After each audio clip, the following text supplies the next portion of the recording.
Assalamu alaikum students. I hope that all of you are safe and sound. In our previous lectures, we studied about the 6 application specify requirements and analyze the problem, design and debug the problem, or design algorithm and draw flow chart. All steps like this. So it's our 7th step of problem solving, that is implement the program. Implement the program में क्या basically होता है that you have to put the program into an operation at the site where it will be used. मतलब जो आप program बना चुके हो up till step number 6 जो कि आपका which was all about the errors, which was all about the debugging.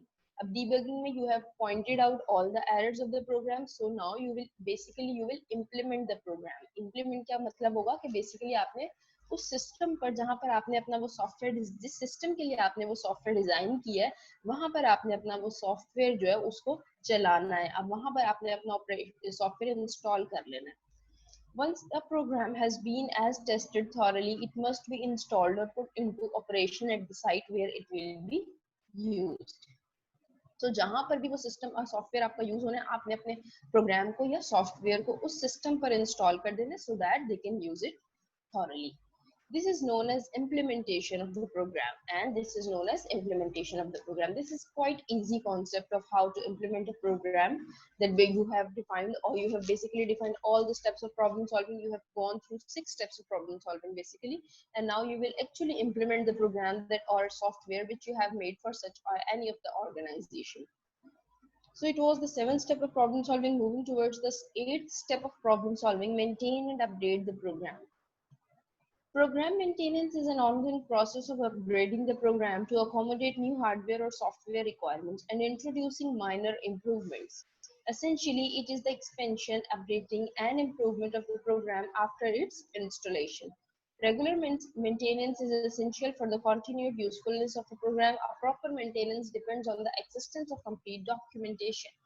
So what is the basically concept of 8th step that is about maintain and update the program is that in step number 7 you have implemented the program. आपने अपना program जो implement कर दिया, आपका program अब चलना start हो गया है जहाँ पर भी जिन लोगों ने भी आपके लिए उसके लिए आपसे वो software design करवाया था, you have implemented the program.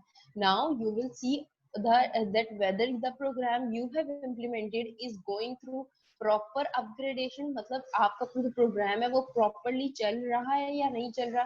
All the new hardware and software requirements में भी आपके कंप्यूटर में कुछ और सॉफ्टवेयर की रिक्वायरमेंट्स हो सकता है कि वो कहे कि ये जो सॉफ्टवेयर आपने डिजाइन किया इसका वर्जन नंबर 1 चल जाएगा आपके कंप्यूटर पे, और जिस भी ऑर्गेनाइजेशन के कंप्यूटर पे आपने इंस्टॉल किया वहां पर वर्जन नंबर 1 उसका नहीं चल रहा, या उसके अकॉर्डिंग उसकी नीड्स के अकॉर्डिंग सॉफ्टवेयर की नीड्स के अकॉर्डिंग उसकी रिक्वायरमेंट्स के अकॉर्डिंग आपको उस सिस्टम में न्यू सॉफ्टवेयर इंस्टॉल करना पड़ रहा है, या न्यू से रिलेटेड जो फाइल्स हैं जो उसको सपोर्ट कर रही है सॉफ्टवेयर को वो अपग्रेड करनी पड़ रही है. तो वो सारी चीजें आपने देखी है स्टेप नंबर 8 में, that is of maintain and upgrade the program. इस स्टेप में आप अपने सॉफ्टवेयर की हार्डवेयर और बेसिकली सॉफ्टवेयर रिक्वायरमेंट्स को देखोगे एंड इंट्रोड्यूसिंग माइनर इंप्रूवमेंट्स. अब आप ये भी देखोगे कि अगर इसमें कोई चेंजिंग्स करनी है थोड़ी बहुत, कोई भी अगर आपको लगता है कि यहाँ पर इस तरह से नहीं काम चलेगा, अगर मैं इस तरह से कर दूं तो बेहतर हो जाएगा, तो you will introduce all the basic minor improvements in that software. अच्छा, now है update the program. There are two parts in this step. Step number 8 that is maintain. one, एक तो आपने maintenance कर ली अपने प्रोग्राम की, और दूसरा अपडेट भी करना है. अब आपने प्रॉपर मेंटेनेंस कर ली तो अब क्या करोगे, आप उस प्रोग्राम को अपडेट भी करोगे. इस अपडेट का मतलब क्या होता है, सेम इसी तरह that you use your phone and they see that there are many updates about all the softwares that is or apps that is in your mobile phone. So continuously you are getting the messages that there is a new software update, so you will update all the updates that is according to your software. आपके software से related कोई भी update आएगी तो आपने उसको update करना है. And wide updation is necessary. It is necessary for the smooth running of your software. जितनी अपडेट्स आती रहती हैं और आप इंस्टॉल करते रहते हो, आपका सिस्टम उतना वायरसेस से, आपका सॉफ्टवेयर उतना वायरसेस से दूर होता जाता है. So this was the 8th step. Moving towards the 9th step, and it is the last step of problem solving. Document the program. Documentation is a detailed description of the program's algorithm, design, coding method, testing, and proper usage. Documentation is valuable for the users who rely upon the program on a day-to-day basis, and for the programmers who may be called on or to modify or update it. There is no universally accepted standards concerning whether it should be included in a program's documentation, although its content will vary somewhat depending on the complexity of the program. In general, a comprehensive documentation consists of the following.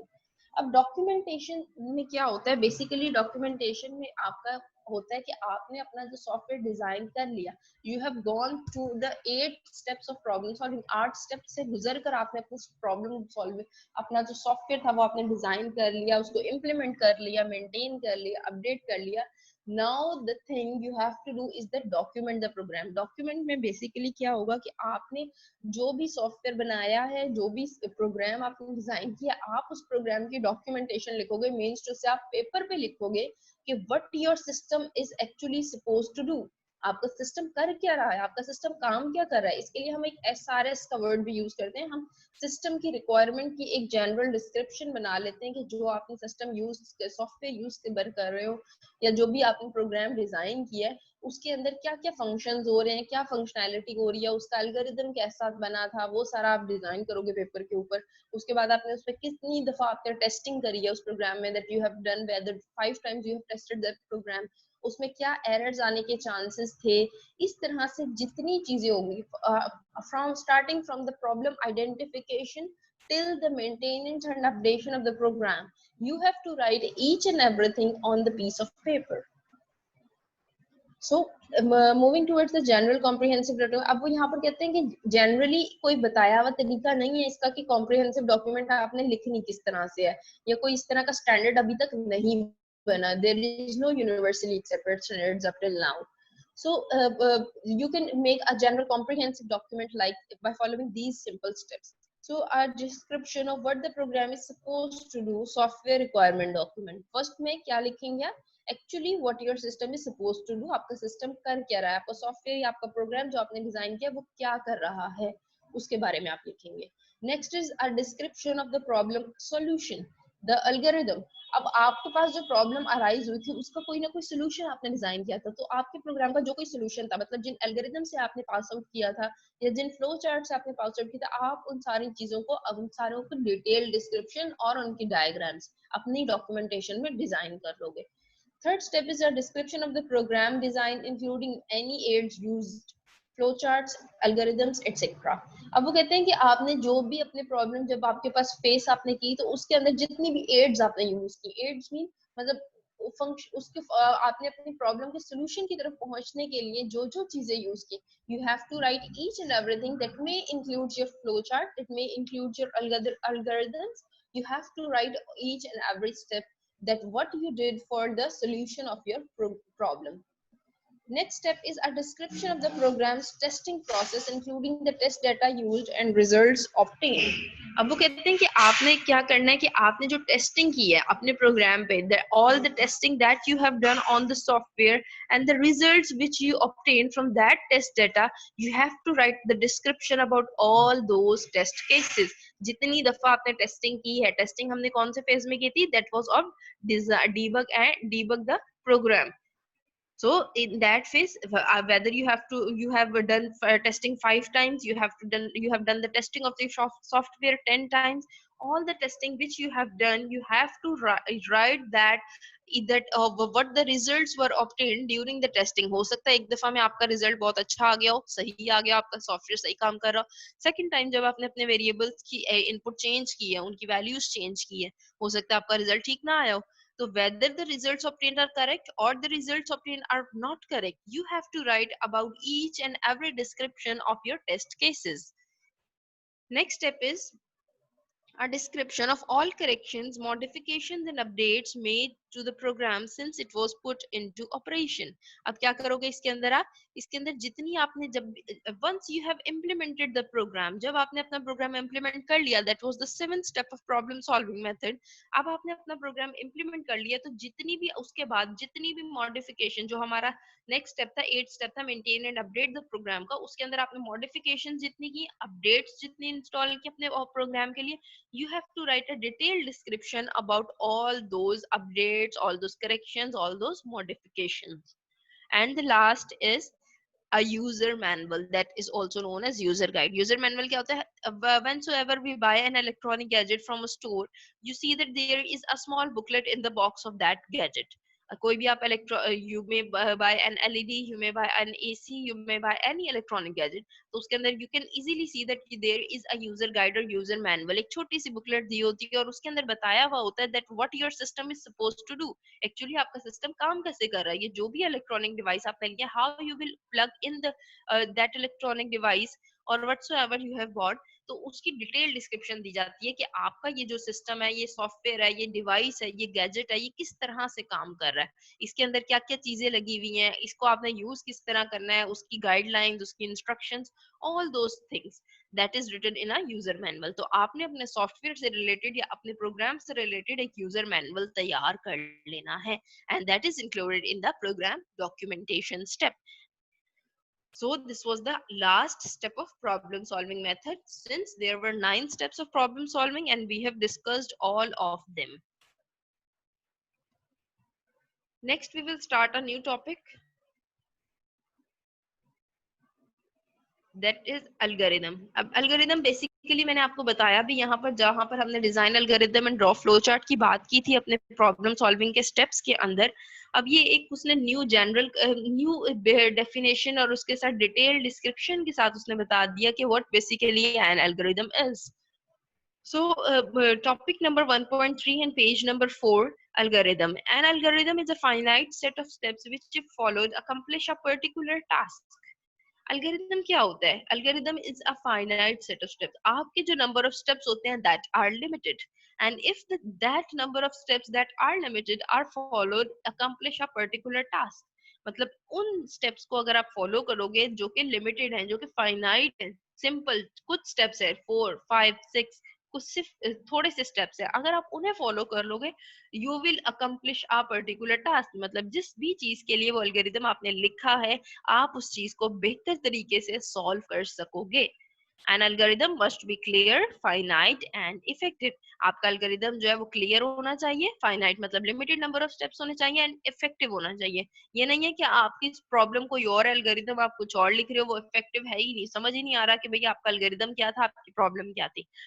आपका algorithm आपकी problem से बिल्कुल same होना चाहिए, मिलता हुआ होना चाहिए कि आपके ये actually that was your problem and this is the solution. The simplest form of algorithm is a step form algorithm like a to-do list. It consists of sequence of numbered steps. अब algorithm में उसने बताया कि algorithm भी different categories के होते हैं. So basically the category which you are going to study right now is a step form algorithm. That is like a to-do list. अब ये किस तरह से होता है? To-do list की फॉर्म में होता है, मतलब numbered steps होते हैं. इसके अंदर step number 1 पे क्या करना है, 2 पे क्या करना है, 3 पे क्या करना है, इस तरह की फॉर्म में हम algorithm लिखेंगे इस चैप्टर में. So strategy for developing algorithm. अब यहाँ पर बेसिकली उसने स्ट्रेटजीज बताएंगे कि आपने एल्गोरिथम डिजाइन करना है, डेवलप करना है, तो वो किस तरह से करना है. यहाँ पर बड़ी अच्छी और इंटरेस्टिंग उसने एग्जांपल भी दी है आपको. Algorithm development involves the following steps to carry out. We can proceed to correct solution of a particular problem by adopting the following strategy. अब ये strategies उसने बताई हैं जिन्हें हमने फॉलो करना है. Step 1 is investigation. Investigation में basically what you have to do is you have to identify all about your problem. अब कोई भी आपके पास प्रॉब्लम आई है, आपने उसमें उसका एल्गोरिथम आप डिजाइन करने लगे हो, तो आपने सबसे पहले उस प्रॉब्लम पर इन्वेस्टिगेशन करनी है. इन्वेस्टिगेशन में there are further 4 steps in investigation. Number 1, identify the processes. Processes आपने देखने क्या क्या फंक्शनैलिटी परफॉर्म हो सकती है आपकी प्रॉब्लम के जो आई है उसके अंदर, उसके एल्गोरिथम लिखने के लिए. Next is identify the major decisions. Major decisions क्या क्या होंगे, कौन सा एरो कहाँ पर जाएगा, कौन सा स्टेप किस स्टेप के साथ डिपेंडेंट होगा, इन सारी चीजों को आपने देखना है। Identify the repetitions. रेपिटेशन आपने देखनी है कि आपका अगर कोई फॉर एग्जांपल कोई लूप आप लगा रहे हो तो वो जो लूप है वो कितनी दफा चलाओगे तो आपको रिक्वायर्ड सोल्यूशन मिल जाएगा। So you have to identify the repetitions.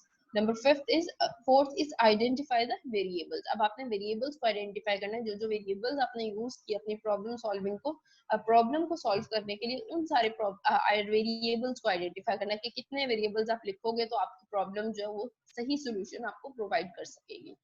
So these four steps are involved in step 1, that was of investigation. Next is step 2, preliminary algorithm. First is devise a high level algorithm. अब आपने सबसे पहले क्या करना है step 2 के अंदर, आपने high level algorithm डिजाइन करना है। मतलब जनरली आपने देख लेना एक जनरल algorithm जो होता है उसको आपने डिजाइन कर लेना, देख लेना कि वो किस तरह से आपको वो वर्किंग में आ रहा है और किस तरह से वो रन कर रहा है after investigation of all the processes, major decisions, repetitions and the variables. So you have to design a general algorithm. Its second step is step through the algorithm. Does this walkthrough reveal any major problems? If it does, then correct the problems. अब वो कहते हैं कि आपने generally एक high level का algorithm आपने design कर लिया, अब आपने ये देखना है कि ये जो algorithm आपने design किया इसके अंदर क्या problems है, इसके अंदर कौन कौन सी चीजें आप देखोगे कि आपने अगर जो algorithm design किया इसके अंदर आप क्या करना चाह रहे हो, मतलब जो बेसिकली आपकी रिक्वायरमेंट्स है क्या वो इससे फुलफिल हो भी रही हैं या नहीं हो रही हैं। तो ये जो सारी चीजें हैं वो आप जनरली इस स्टेप में देखोगे। You will walk through all the major problems. जब आप एल्गोरिथम एक दफा डिजाइन कर लोगे ना तो आपको साफ पता चलने लग जाएगा कि जो आपकी एक्चुअल प्रॉब्लम थी, क्या ये एल्गोरिथम जो आपने डिजाइन किया है ये आपकी प्रॉब्लम से बिल्कुल सेटिस्फाई है या नहीं है। अगर वो नहीं है तो all you have to do the all the changes in that algorithm in step number 2, that was of preliminary algorithm. Next step is refining the algorithm. अब आपने एल्गोरिथम डिजाइन कर लिया step up till step number 2, अब अपने algorithm को क्या करना है, रिफाइन करना है, मतलब उसके अंदर इंप्रूवमेंट्स करनी है, उसके अंदर रिफाइनमेंट्स करनी है आपने। First thing that is in step number 3 is incorporate any refinements indicated in step 2। अब स्टेप 2 में जिसके अंदर आपके एल्गोरिथम की प्रिलिमिनरी इन्वेस्टिगेशन थी आपके एल्गोरिथम के बारे में, उसके अंदर अगर कोई रिफाइनमेंट्स है, कोई इंप्रूवमेंट्स हैं तो आप वो करोगे स्टेप नंबर 3 के अंदर। Second is group together processes where appropriate. अब डिफरेंट प्रोसेसेस होते हैं, मतलब ये नहीं है कि अगर एक प्रोसेस से या एक लूप लगाने से आपका प्रोग्राम सही काम कर लेगा तो आपको 2 3 4 लूप्स लगाने की जरूरत नहीं है। आपने जो 2 3 4 लूप्स लगाए उन 2 3 4 को आपने मर्ज कर लेना है एक ही लूप के अंदर। सो जितने भी प्रोसेसेस होंगे उन सारों को आपने ग्रुप टुगेदर कर लेना है, इकट्ठा कर लेना है।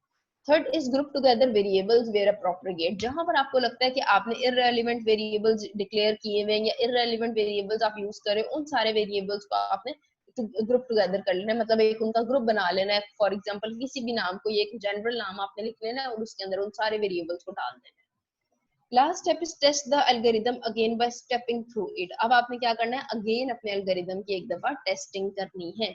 अब टेस्टिंग किस तरह से आप करोगे, सेम वही प्रोसेसेस सारा आप एल्गोरिथम डिजाइन करोगे, एल्गोरिथम लिखोगे और उसके बाद अपना टेस्टिंग का फेज उस पर चलाओगे ताकि आप देख सको कि उसमें कोई बग्स ना हो, कोई एरर्स ना हो, या अगर कोई एरर्स आते हैं तो उनको आपने इंप्रूव और रिमूव करना है।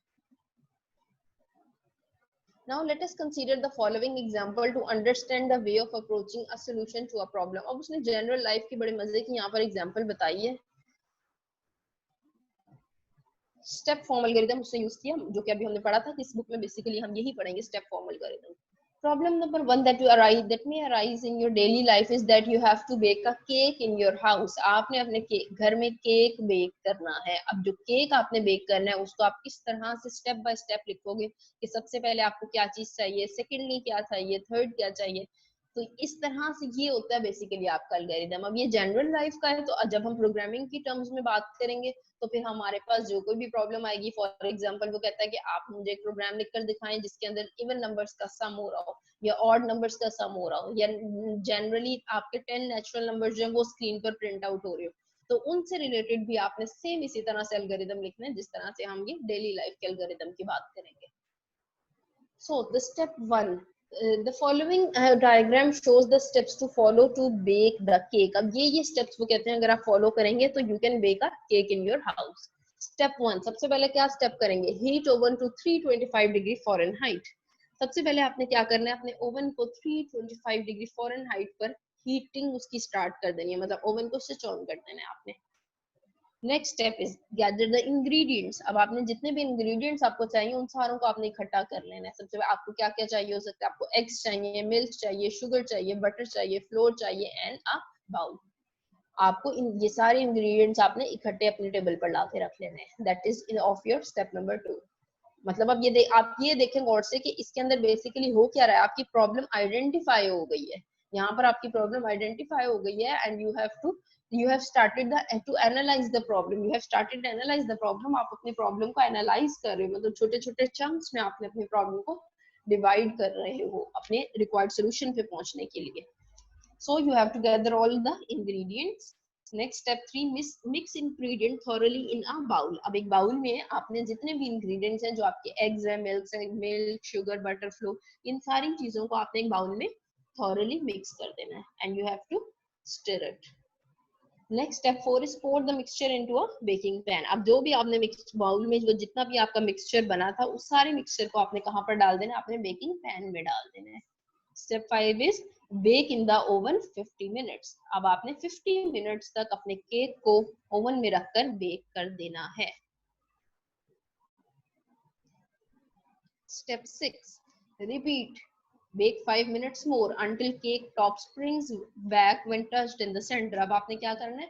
5 मिनट उसे दोबारा से लगा देना है ओवन में, ताकि क्या हो कि आप जब सेंटर में मतलब नाइफ को सेंटर में केक के लेकर जाओ तो नाइफ के ऊपर आपका वो स्टिकी मटेरियल जो है वो टच ना हो, ताकि वो बिल्कुल प्रॉपर आपने देखना है कि आपका केक बन चुका है कि नहीं बन चुका. Step 7 cool on a rack before cutting. अब ठंडा करने से पहले आपने उसे कट कर लेना है. So this is quite a general and a simple recipe to bake a cake. So अब बेसिकली बताने का मकसद यहाँ पे क्या था, ये कि एल्गोरिदम आपने डिजाइन किस तरह करना है, आपने किस तरह से उसको स्टेप बाय स्टेप अपनी प्रॉब्लम को डिवाइड करना है अपने रिक्वायर्ड सोल्यूशन पे पहुंचने के लिए.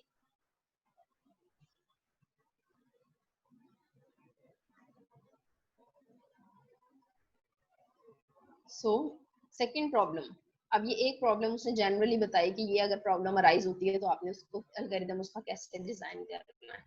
Next problem number 2, making tea. You have to make tea in your house. अब केक तो आपने बना लिया, अब आपने बनानी है टी. चाय आप किस तरह से बनाएंगे? अब इसका आपने एल्गोरिदम लिखना है. बड़े इंटरेस्टिंग सी एग्जांपल्स उसने यहाँ पर दी हुई है. Step from algorithm an initial attempt at N algorithm might be. अब वो कहते हैं इनिशियली ये चीजें होंगी. अब यहाँ पर जो है ना वो बता रहा है स्ट्रेटेजी ऑफ एल्गोरिदम, अभी जो हमने ऊपर पढ़ी थी जिसके अंदर इन्वेस्टिगेशन थी और प्रोसेसेस को वेरिएबल्स को ग्रुप टुगेदर करने वाली बात. अब वो ये जो टी की एग्जांपल है ना वो यहाँ पर इस तरह से वो बताएगा कि आप एग्जांपल करेंगे तो और ज्यादा क्लियर हो जाएगा. अब वो कहते हैं जनरली जो है ये आपको 5 स्टेप्स चाहिए. You need 5 steps to make a tea in your house. Number 1 is put tea leaves in pot. तो आपने पॉट में क्या करना है? टी लीव्स रख देने हैं. Number 2 boil water. आपने पानी को अच्छी तरह से बॉईल कर देना है. Number 3 add water to pot. अब आपने जो पॉट जहां पर आपके टी लीव्स थे उसके अंदर आपने वाटर ऐड कर देना है. Number 4 wait for 5 minutes. आपने 5 मिनट्स वेट करना है ताकि वो जो पानी है और टी लीव्स है वो अच्छी तरह से बॉईल हो जाए. Number 5 is pour tea into cup. अब आपने क्या करना है? अपने कप में टी निकाल लेनी है. First refinement. अब वो रिफाइनमेंट की बात करेगा, मतलब फर्स्ट जो आपका स्टेप आया था put tea leaves in pot. अगर ये टी लीव्स जो पॉट में आएंगी ये भी किस तरह से आएंगी, अब इसके बारे में डिटेल उसने बताया है. पहली रिफाइनमेंट की हम बात कर रहे हैं यहाँ पे. First refinement.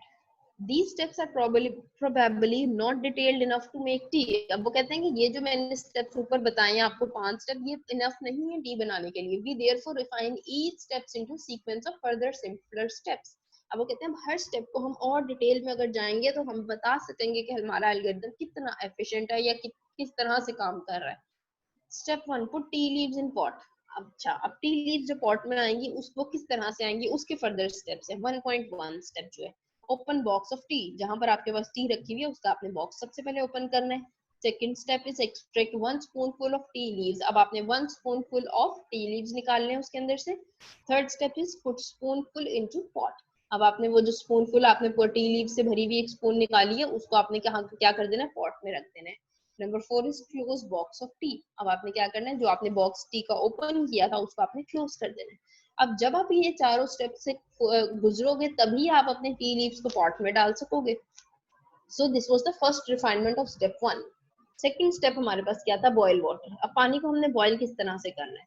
सबसे पहले बॉइलिंग के लिए हमें क्या चाहिए होगा, फिल केटल विद वाटर। अब केटल के अंदर हमने पानी डाल देना है, switch on the kettle, kettle को स्टार्ट कर देना है। Number 3, wait until water is boiled. अब आपने वेट उस वक्त तक वेट करना है जब तक आपका पानी अच्छी से बॉयल नहीं हो जाता।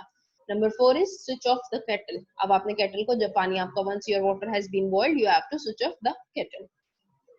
सो अच्छा, अब ये 2 स्टेप्स उसने बताए। अब यहाँ पर ये देखिए, यहाँ पर था put tea leaves in pot and boil water. अब अगला है ऐड वाटर टू पॉट और वेट 5 मिनट्स। अब इसके अंदर तो कोई फर्दर स्टेप्स नहीं ना हो सकते कि पानी जब हम पॉट में डाल रहे हैं और 5 मिनट इंतजार कर रहे हैं, तो इसके फर्दर स्टेप्स नहीं बनते। अब स्टेप्स फर्दर बनते हैं आपके 5th स्टेप के, pour tea into cup वाले स्टेप के।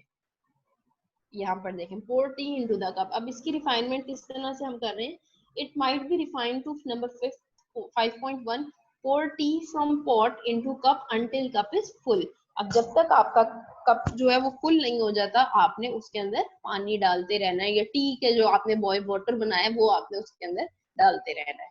So this was the 5th step. अच्छा, अब ये थी पहली रिफाइनमेंट। फर्स्ट रिफाइनमेंट थी, मतलब आपने अपना एल्गोरिथम जो बना लिया, उसके बाद जब आपने पहली रिफाइनमेंट करी है ना, मतलब पहली टेस्टिंग जब आपने करी है, तब आपके ये रिजल्ट्स, आपने और डिटेल में जब गए तो ये रिजल्ट्स आए। अब अगर हम इससे भी ज्यादा डिटेल में जाएंगे तो फिर किस तरह से हम काम करेंगे। तो यहाँ पर देखें, सेकंड रिफाइनमेंट मतलब सेकंड स्टेप को वो फॉलो कर रहा है, बॉयल वाटर वाले स्टेप को। सेकंड रिफाइनमेंट में क्या कर रहे हैं, फिल केटल विद वाटर। अब केटल के अंदर आपने पानी जो डाल दिया, अब इसको आप किस तरह से रिफाइन करोगे। It may be refined to put kettle under tap. सबसे पहला स्टेप क्या होगा, केटल को आप अपने टैप के नीचे रखोगे, नलके के नीचे रखोगे, ताकि वो पानी उसके अंदर फिल हो जाए। Second is turn on tap. अब क्या करोगे, अपना टैप जो है वो चला लोगे, नलका आपको जो होगा वो ऑन कर लोगे। Third step is wait until kettle is full. उस वक्त तक वेट करोगे जब तक आपकी केटल फुल नहीं हो जाती। And number 4 is turn off tap. अब क्या करोगे, अपना टैप जो है उसे बंद कर दोगे। तो इस तरह से क्या होगा, आपकी केटल के अंदर पानी जो है वो फिल हो जाएगा। This is the second refinement. अब एक स्टेप की उसने सेकेंड रिफाइनमेंट बताई है, मतलब स्टेप 2 की उसने यहाँ सेकेंड रिफाइनमेंट बताई है। अब यहाँ पर ये जो स्टेप 1 था इसकी सेकेंड रिफाइनमेंट, और स्टेप नंबर 5 की सेकेंड रिफाइनमेंट उसने भी यहाँ डिटेल में नहीं बताई, मगर आगे जाकर टेबल में उसने बता दी है। यहाँ पर देखें, other steps may also require further refinements. After a number of refinements, the robot is able to execute every step. अब वो कहते हैं कि इतनी रिफाइनमेंट्स के 2 रिफाइनमेंट करने के बाद आपका जो रोबोट होगा या जो आपका सिस्टम होगा वो प्रॉपरली किस तरह से फंक्शन करेगा, या वो प्रॉपरली किस तरह से एल्गोरिदम को डिजाइन देख लेगा कि किस तरह से आपका एल्गो ने काम करना है। ओके, सो यहाँ पर अब उसने एक टेबल की फॉर्म में यहाँ पर आपको बता दिया कि ओरिजिनल आपका एल्गोरिदम क्या था, जो आपने एल्गोरिदम डिजाइन किया था उसके अंदर क्या था। ओरिजिनली जो आपका एल्गोरिथम था वो ये था, put tea leaves in pot, boil water, add water to pot, wait 5 minutes and pour tea into the cup. Basically आपका एल्गोरिथम ये था। मगर once you have defined the first refinement, जब आपने फर्स्ट रिफाइनमेंट की है तो फिर आपने क्या किया, अब आपने put tea leaves in pot को फर्दर डिवाइड कर लिया था, मतलब बॉक्स ऑफ टी आपने ओपन करनी थी, स्पून फुल ऑफ टी आपने लेना था, उसके बाद आपने पॉट को, पॉट में tea spoon full of tea आपने, you have to put the spoon full of tea in the pot, and last is close box of tea. अब ये आपकी फर्स्ट रिफाइनमेंट होगी। अब सेकंड रिफाइनमेंट में आपने केटल के अंदर वाटर फिल कर लिया, switch on the kettle, wait until water is boiled, switch off the kettle. अब ये सारी प्रोसेस आपने स्टेप 2 में कर दी है, that was of boiling water. अब आगे फर्दर आपने ऐड वाटर टू पॉट और वेट फॉर 5 मिनट्स, इसके अंदर आपने pour टी इनटू कप्स। यहाँ पर आपने देख लिया कि ये इनको आपने किस तरह से और डिटेल स्टेशन लेके गए। सेकंड रिफाइनमेंट के अंदर अब यहाँ पर देखिए, मैंने बताया कि उसने ऊपर नहीं बताया था, मगर यहाँ पे उसने बताया हुआ कि tea take tea box from shelf. अब वो जब पॉट टी लीव्स डाल भी रहा है ना, तो क्या करे, टी बॉक्स जो है वो जहां पर आपकी चाय की वो पत्ती जो होती है बेसिकली वो रखी हुई होती है, वहां से आपने उस शेल्फ पर से वो आपने उतारनी है। रिमूव लिड फ्रॉम बॉक्स, आपने बॉक्स का लिड ओपन करना है। लिड को जो है आपने put lid on box, replace tea box on shelf. अब आपने क्या करना है, उसको दोबारा से अपने लिड को लगाना है और बॉक्स टी बॉक्स जो है उसको अगेन पुट कर देना है शेल्फ के ऊपर। फिर पुट केटल अंडर टैप। अब आपने टैप के नीचे रख देनी है केटल को, उसके बाद केटल को आपने फिल करना है and wait, you have to wait until the kettle is full and you have to turn off the tap. तो ये सारे प्रोसेसेस थे आपकी सेकेंड रिफाइनमेंट के। अब ये एक जनरल एग्जांपल उसने यहाँ पर दी हुई है, जनरल कहेंगे या इन टर्म्स ऑफ प्रोग्रामिंग, उसने एक जनरल एल्गोरिदम आपको यहाँ पर बना के दिखाया है। एग्जांपल नंबर 1 है write an algorithm to find the sum of first 50 natural numbers. अब ये जो हमने टी की एग्जांपल पढ़ी है या केक जो बेक करना है, ये सारी आपकी डेली लाइफ की एग्जांपल्स थी। एल्गोरिदम किस तरह से डिजाइन करना है ये सारा उसने बताने के लिए आपको इन एग्जांपल्स को दिया था। अब जो बेसिकली हमने एग्जांपल्स करनी है या जो सॉफ्टवेयर की प्रोग्रामिंग हमने करनी है वो आपकी है एंड इन स्टेप्स पे।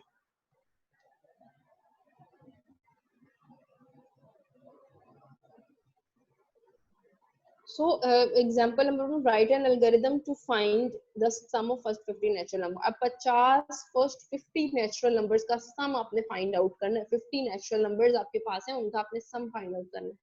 अब ये जो दोनों एग्जांपल्स है ना, एक एग्जांपल ये and second one is write an algorithm to find the factorial of a given number. अब कोई नंबर दिया हुआ उसका फैक्टोरियल आपने फाइंड करना है, मैथमेटिकल है ये दोनों एग्जांपल्स। अब इसके अंदर वो कहेगा कि आपने इनका एल्गोरिदम डिजाइन किया। एल्गोरिदम में बेसिकली कोई हार्ड एंड फास्ट रूल नहीं होता, आप बस स्टेप बाय स्टेप लिखते जाते हो कि आपका जो प्रोग्राम है वो किस तरह से वर्किंग करेगा, जिस तरह हमने केक बेक और टी की एग्जांपल अभी ली है। सो फर्स्ट ऑफ ऑल आपने इन दोनों एग्जांपल्स को अच्छी तरह से थॉरोली पहले स्टडी कर लेना है, ठीक है, ताकि आपको फर्दर जो हम एल्गोरिदम्स डिजाइन करें उसमें कोई प्रॉब्लम ना हो। So write an algorithm to find the sum of first 50 natural numbers. अब इसका एल्गोरिदम आप किस तरह से डिजाइन करेंगे, सबसे पहले वो कह रहे हैं बिगिन, मतलब स्टार्ट किया हमने, सम इज इक्वल टू 0। हमने इनिशियली एक वेरिएबल ले लिया जिसका नाम हमने लिखा सम। सम को हमने क्या डिक्लेयर कर दिया कि सम की जो वैल्यू है वो 0 है। एक और हमने वेरिएबल ले लिया दैट इज एन, एन के नाम से एक वेरिएबल ले लिया, उसको भी हमने 0 डिक्लेयर कर दिया। अब दो वेरिएबल्स हमारे पास आ गए, एक सम आ गया और एक एन आ गया, और उन दोनों की वैल्यूज जो है वो 0 आ गई। नेक्स्ट स्टेप में हमने क्या किया, लूप लगाया। लूप कौन सा लगाया, डू वाइल। अब आपकी ये जो क्लास 10th की बुक है इसके अंदर जो ये GW बेसिक की प्रोग्रामिंग है, बेसिकली इसके अंदर होते ही दो लूप्स हैं, एक होता है फॉर नेक्स्ट लूप और एक होता है वाइल व्हेन लूप। ये दो लूप्स आप यूज करते हैं। यहाँ पर उसने सिंपल आपको लैंग्वेज में बताया, इसलिए उसने यहाँ पर डू वाइल का लूप यूज किया है।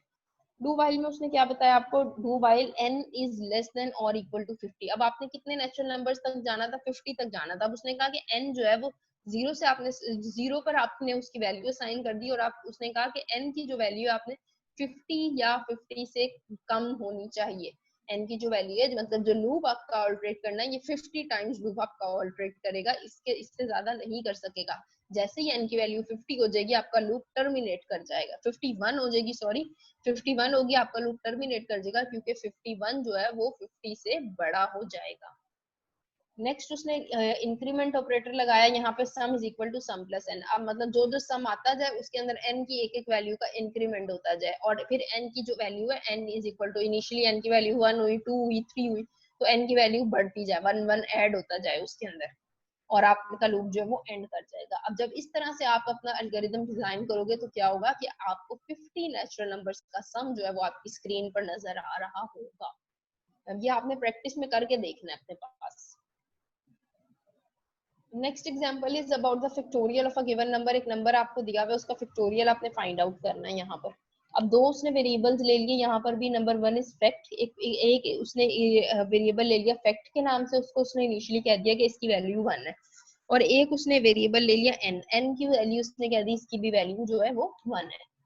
नेक्स्ट उसने कहा कि प्रिंट करें एंटर आ नंबर। अब आपकी स्क्रीन पर ये प्रिंट में जो भी आप लिखोगे ना वो आपकी स्क्रीन पर एज इट इज प्रिंट हो जाएगा, मतलब लिखा हुआ आ जाएगा। अब एंटर आ नंबर जो उसने लिखा ना, जब आप इस प्रोग्राम को एग्जीक्यूट करोगे प्रॉपर, इसके अंदर सिंटैक्स एरर कोई ना आए। जब अभी तो इसी तरह लिखा है ना हमने, कोई डॉट कॉमा इस तरह से कोई हमने देखा नहीं है अभी चीजें, तो ये जब आप प्रिंट करेंगे तो एंटर अ नंबर की जो स्टेटमेंट है ये आपकी स्क्रीन पर as it is print out हो जाएगी। तो एंटर नंबर यूजर से अब वो नंबर एंटर करवा रहा है। जब भी यूजर की बात आनी है ना, आपकी एक स्टेटमेंट यूज होती है इनपुट स्टेटमेंट। अब जब भी आपने यूजर से डाटा लेना है, यूजर से डाटा इनपुट करवाना है, तो आपने इनपुट की स्टेटमेंट हर हाल में लिखनी है। अब यहाँ देखिए अगली लाइन में उसने इनपुट की स्टेटमेंट लिखी और एक वेरिएबल लिखा है उसने यहाँ पे नम के नाम से, NUM नम। फिर उसने एक लूप लगाया, फॉर नेक्स्ट का लूप को यहाँ पे यूज कर रहा है। For next for n is equal to 1 to num। अब n की वैल्यू जो n उसने ऊपर वेरिएबल लिया था, उसने कहा अब n जो है वो 1 से स्टार्ट होगा, मतलब फैक्ट जो था, फैक्ट की वैल्यू 1 थी, 1 से स्टार्ट होगा और कहाँ तक जाएगा, num तक जाएगा। अब num कौन देगा, आपका यूजर देगा। फॉर एग्जाम्पल वो 5 ही दे देता है, तो n ने कितनी दफा चलना है, 1 से लेकर 5 तक चलना है। अब फैक्टोरियल का उसने सिंपल सा फॉर्मूला यहाँ पे लगा दिया, fact is equal two factorial, मतलब वो जो फैक्टोरियल की वैल्यू है जो कि 1 है, मल्टीप्लाई बाय नम से मल्टीप्लाई करते जाओ। फैक्टोरियल हमने फॉर एग्जांपल 5 का फैक्टोरियल फाइंड आउट करना होता है तो हम इसी तरह करते हैं ना, 5 multiply by 4 multiply by 3 multiply by 2 multiply by 1, उससे लेस जितने भी उससे नंबर्स होते हैं उन सबको आपस में मल्टीप्लाई कर देते हैं तो हमारा आंसर आता है, और डिवाइड कर देते हैं हम 5 फैक्टोरियल उसी से। नेक्स्ट एन और प्रिंट फैक्ट और एंड। अब ये आपका प्रोग्राम जो है यहाँ पर टर्मिनेट कर जाएगा। नेक्स्ट एंड फॉर, जब भी आपने फॉर का लूप लिखना, नेक्स्ट आपने लाजमी लिखना ही पड़ेगा आपको, ये रूल है। फॉर के साथ जो भी वेरिएबल आप यूज करोगे, नेक्स्ट को उसके अंदर आपको नाम मेंशन करना पड़ेगा।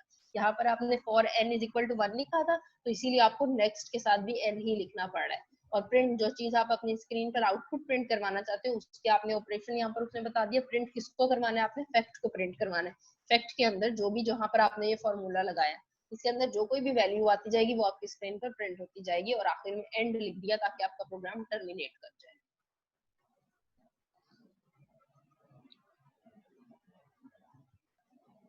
So this was all about today's lecture. यहाँ तक अब आज हमने स्टडी किया। नेक्स्ट हमारा फ्लो चार्ट का टॉपिक है, मतलब अब ये जो एल्गोरिथम बनाया इसको हमने किस तरह से फ्लो डायग्राम में बनाना है, बहुत आसान है वो भी, वो हम वहां से हम नेक्स्ट स्टार्ट करेंगे।